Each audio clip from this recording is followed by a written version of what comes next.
Hey guys, this is Brooke and welcome back to my channel. Sorry we've been a little off with the uploading schedule. It's just there's been a lot of busyness in life here lately and just haven't been able to stick to it quite as consistently as I would like to. But thanks so much for joining in and watching this video today.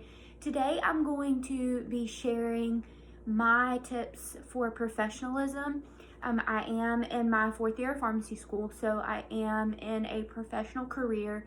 We have had rotations, we have had showcases. There have been lots of instances where I have needed to, of course, display professional behavior throughout everything, but even more so then. And then just other things that you don't normally think of that could really have a big impact on first impressions or anything else that could be important for you getting a job one day, or for you just being recognized as a professional that you are if you're in a setting like this or any setting in life. So with that being said, if that's something you'd like to see, let's get started. So the number one thing that I think about is your first impressions.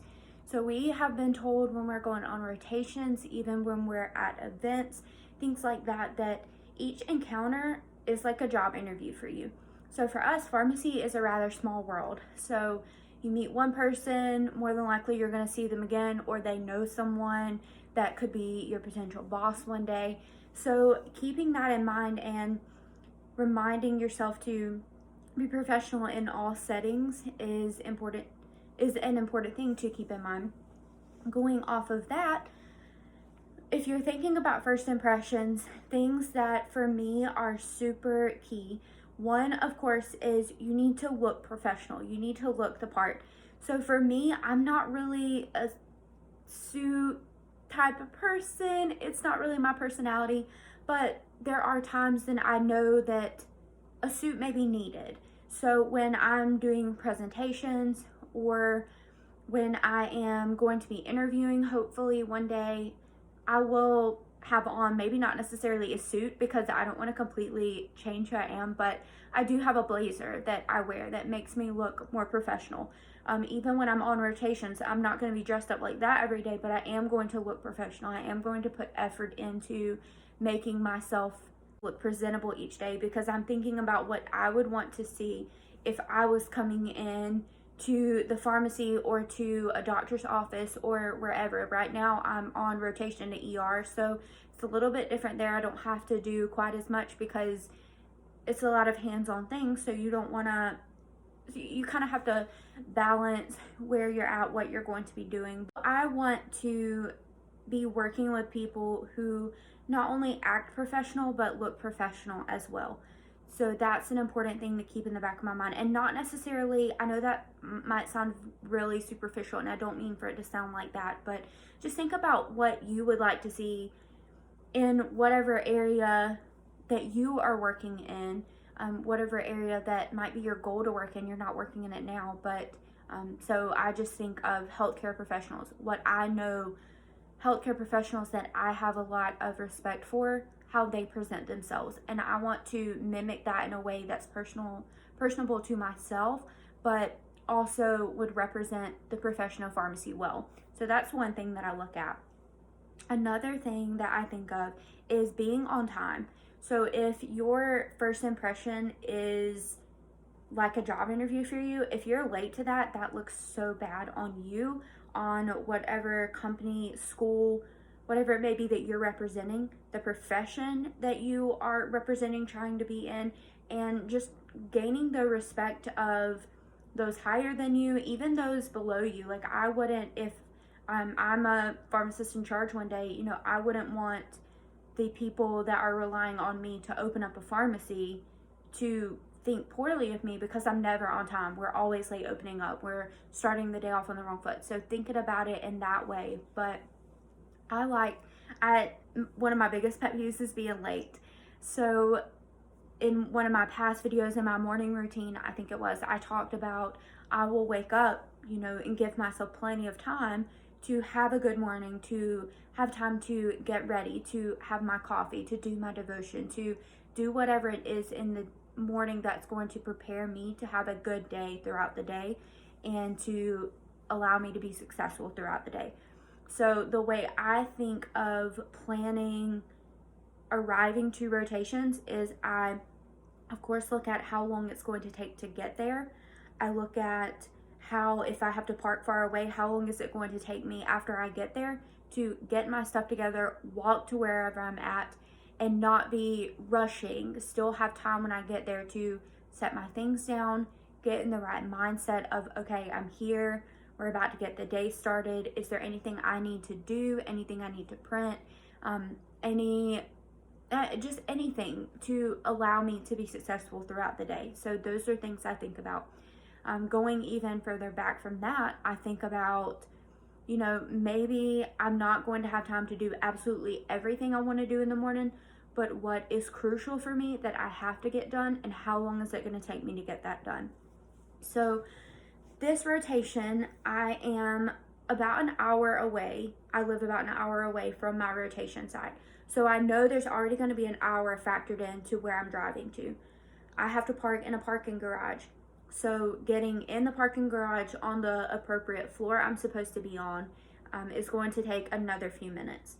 Getting from the parking garage, getting from the parking garage to where I'm actually supposed to be in the morning is another X amount of minutes.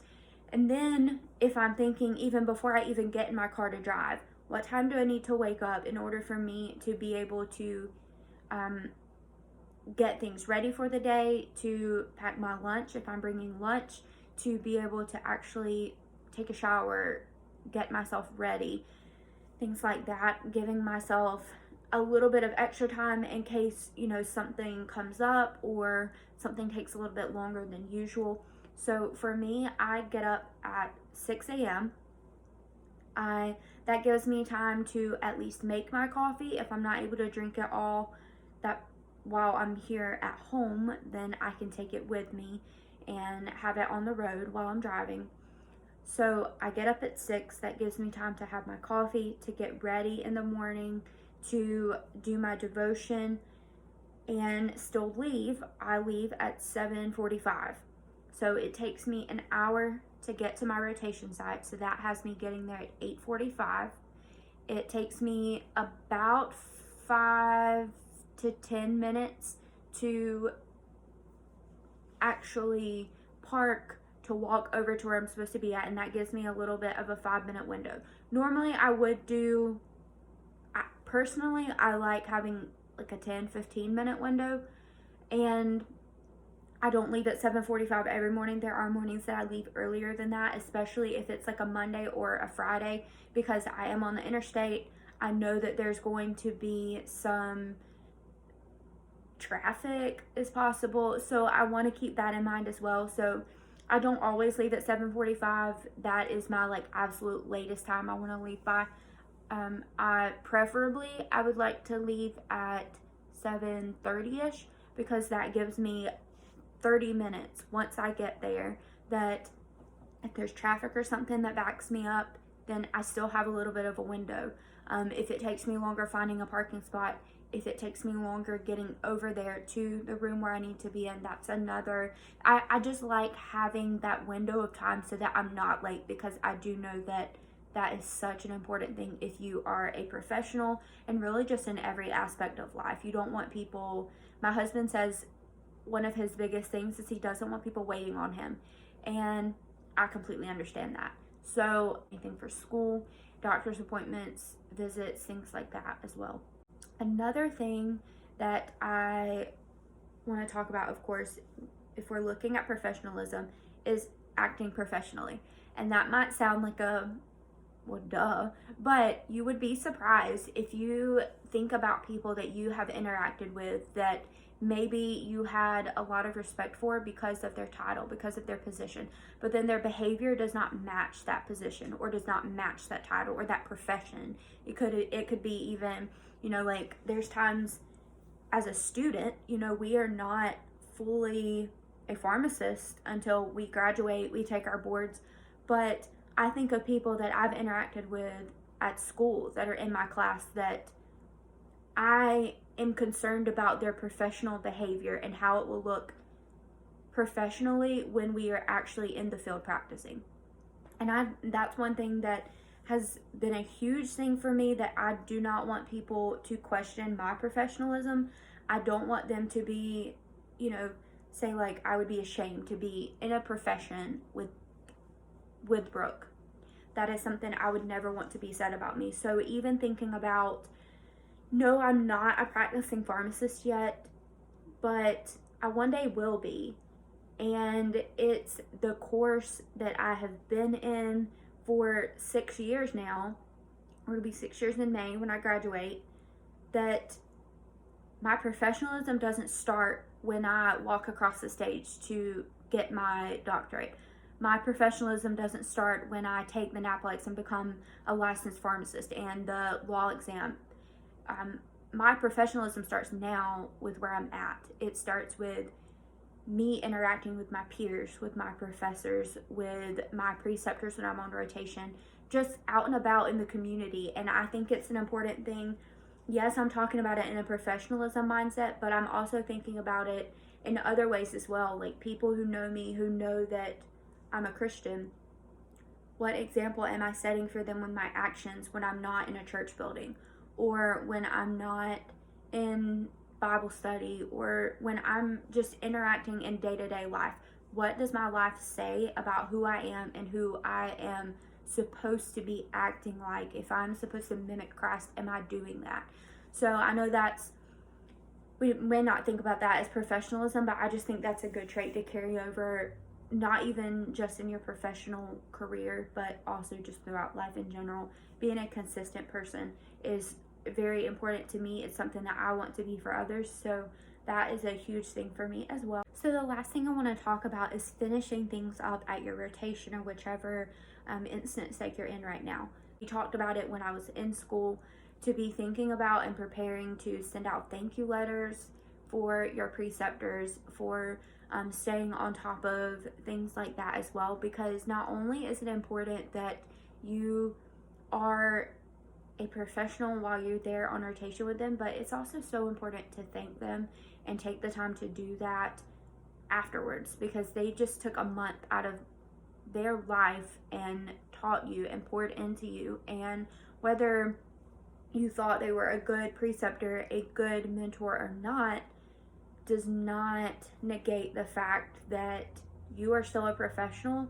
You should still act as a professional, and that goes also in with being consistent. So I have thank you cards that I write and give each preceptor on the last day or mail it to them.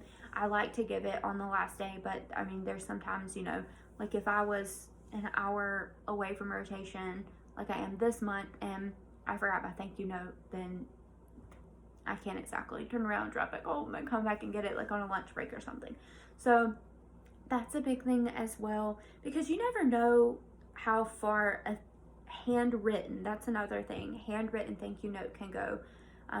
I sent out thank you notes for my graduation when I graduated high school, thank you notes and thank you cards for the gifts that people sent in. And I had so many people tell me that that's something that they don't see a lot in this society, people sending out handwritten. Like any type of thank you card, thank you note is going to be nice that you thought of them enough to send something back. But if it's handwritten, it's just that like icing or that cherry on top, so I recommend doing that, of course, as well as having business cards or some form of way that someone can get back in contact with you. So having business cards are also super important, because you don't know who you may run into while you're just out and about during your daily life. I think it's important to have that with you, because you never know who you'll run into that may be crucial for you, but they also may know someone else so it may not be themselves that are the key for you, but just someone else, and that connection there is always great as well. Those are the most important things that I can think of for professionalism that I apply daily in my life, daily in my pharmacy career, and I hope these were very helpful for you guys. If you have anything else you would like to see, please just let me know. We do have some fun videos coming up soon that going to be filming part of today and then working on throughout the weekend, but I hope you enjoy them, and thanks again for watching. Bye.